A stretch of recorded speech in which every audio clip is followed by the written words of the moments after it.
they've come as many as grains on the sea, on the seashore. Yes, let's read it together, then you'll see.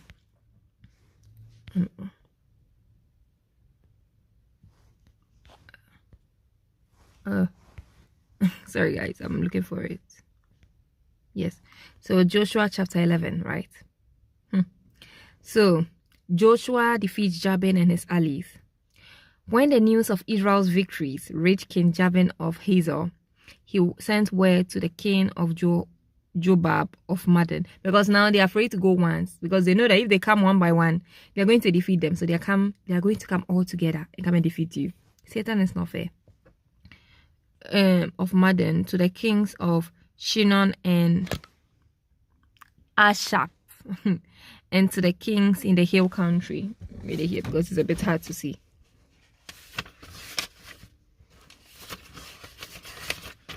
This is my Bible, guys. Do you have your Bible here? The kings in the hill country, and to the Hivites below Hermon in the region of Mizpah. They came out with all their troops and a large army of horses. A large army of horses and chariots, a huge army, as numerous as the sand on the seashore.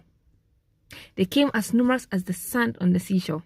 When the devil sees that he cannot attack you, he cannot attack your family. We read about how when the enemy cannot attack you, he attacks your family and your friends, people close to you. When he sees that he cannot attack those people anymore, then he comes as numerous as the seashore. He takes all his allies and all his demons and all his other enemies of yours to come and attack you once. It's even in martial arts and the rest. When at first they come one by one, like when they are doing those is it taekwondo? Maybe I'm not pronouncing it well, sorry. But you see, they will come one by one. When you're attacking them, they come all together. Yes, that's how the enemy behaves. He doesn't play fair. So, as many as the sands of the seashore, they also had many horses and chariots. All these kings formed forces, and they came together and set up camp at Meron Brook to fight against Israel. Small Israel. All these kings came together, as many as the sand of the seashore. Guys, have you gone to the beach recently? And have you been able to count the sand on the seashore before? Yeah, that's crazy. That's actually crazy when I think about it. The sand on the seashore, that means uncountable. But guys, we have the God who made all the universe. Those your enemies that are many as the sand of the seashore, that they seem so overwhelming. God made all of them. And if God made them, He can snap in the blink of an eye and they'll all vanish. Can't He do that? Yes, He can do that. Because He's God Almighty, King of the universe, King of kings. There's nothing impossible for Him. So don't be afraid. And then the Lord said to Joshua, do not be afraid of them. Exactly. This is what God says. Do not be afraid. By this time tomorrow, I would have killed all of them for Israel. Hey, God. Because they are literally at their own place, and these people, unprovoked, are coming to provoke Israel. So God said, don't be afraid. By this time tomorrow, I would have gotten rid of all your enemies for you. By this time tomorrow. Do not be afraid. By this time tomorrow, I will hand all, there's another version. I will hand all of them slain over to Israel. And you are to hamstring their horses and bend their chariots. So just do that, and then I'll kill all of them for you. God says that your trouble dies as much as the sand on the seashore. By this time tomorrow, He would have gotten rid of all of it for you. That it will become a memory of the past. It shall be no more.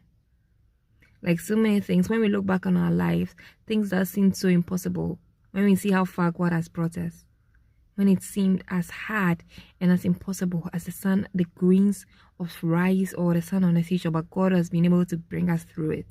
You think this other situation, even though the devil has come even more, you think this is what God is like? It's too impossible for God? Nothing is too impossible for God. Doesn't matter how much troops the devil goes to recruit, God is going to blast them all.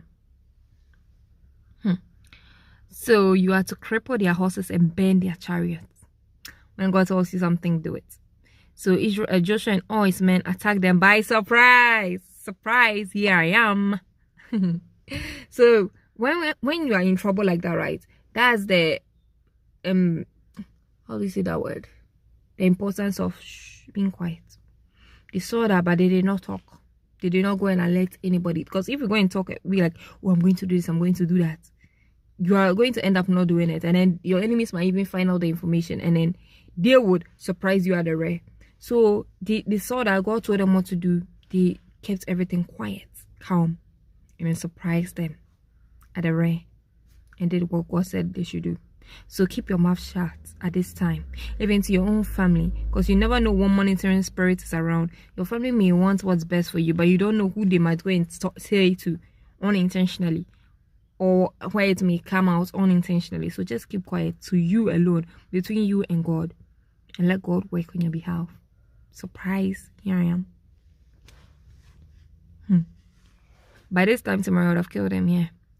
So Joshua and all his men attacked them by surprise at Merom Brook. The Lord gave the Israelites victory over them. The Israelites attacked them and pursued them as far north as Mesrepoth, Maine, and to the valley of Mizpah on the east, until no survivors were left. That's mad. Imagine how long they must have fought. Because if they were as much as the grains of sand on the seashore, till no survivors were left. Wow. Like, that's impossible. How is it even possible? Was it they were this much? Yes, it was a surprise. But still, there were as many as the grains of sand on the seashore. That showed that God was fighting for them. So don't be afraid. I know fear can engulf us when you don't know where to get your next month's rent, when you don't know where to stay, when you don't know where food is going to come, when you don't know what to do with your life, your career, your purpose. But God says, don't be afraid. He's got this. He knows why you're in this situation. He's going to look out for you. He's going to come through for you, for us. Yeah. The Lord gave the Israelites victory over them. The Israelites attacked them and pursued them. Okay, yes, I said it. The fight continued until none of the enemy was left alive. Joshua did to them what the Lord had commanded. He crippled their horses and he bent their chariots. Yeah, because if he didn't cripple, because he crippled their horses, right, and he bent their chariots, they were not able to move anymore. So they had to be still in one place. But if he did not do as God told him to do, it might have even been difficult or impossible. That's why we have to actually obey God when God tells us to do something. Okay. Joshua then turned back, captured Hazor, and killed its king. At that time, Hazor was the most powerful of all those kingdoms. They put everyone there to death. No one was left alive, and their city was burnt. Joshua captured all these cities. And yesterday I was researching. I even thought Joshua was like a young man. I thought he was maybe 40s, max 50. This was like an 80-year-old man.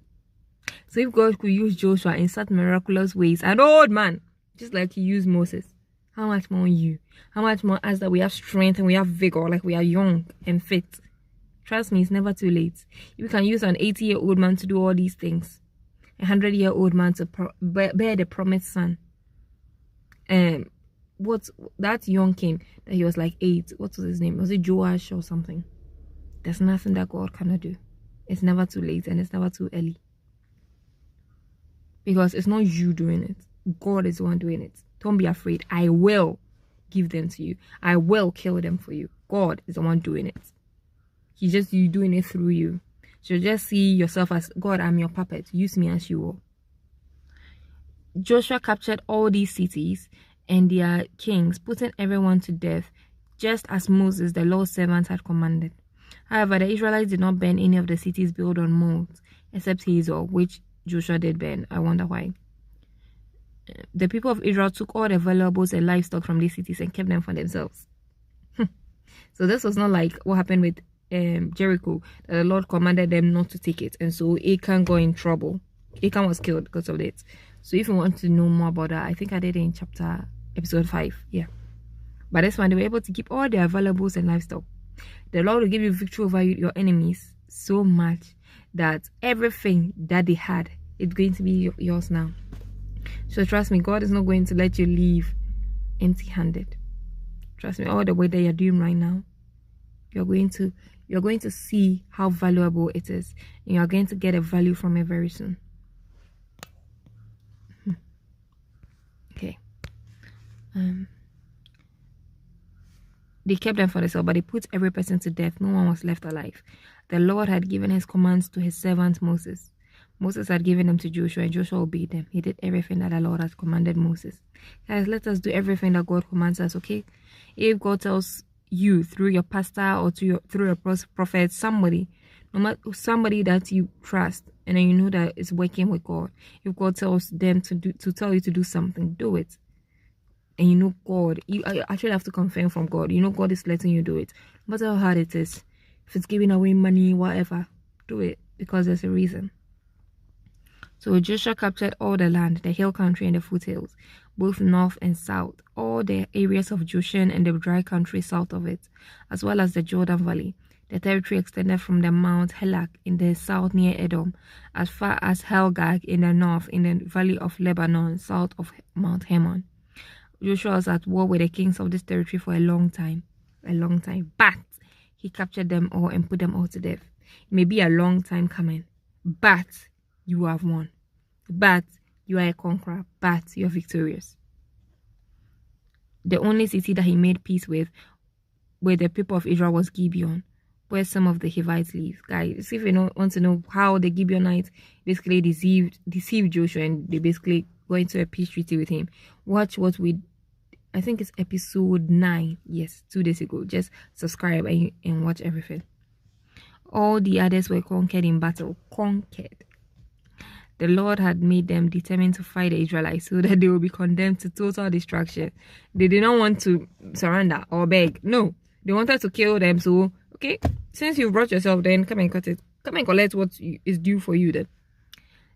To total destruction and all be killed without mercy. This is what the Lord had commanded Moses. At this time, Joshua went out and destroyed a race of giants called the Anakim, who lived in the hill country in Hebron. Kind of like what's his name, Goliath. Yeah.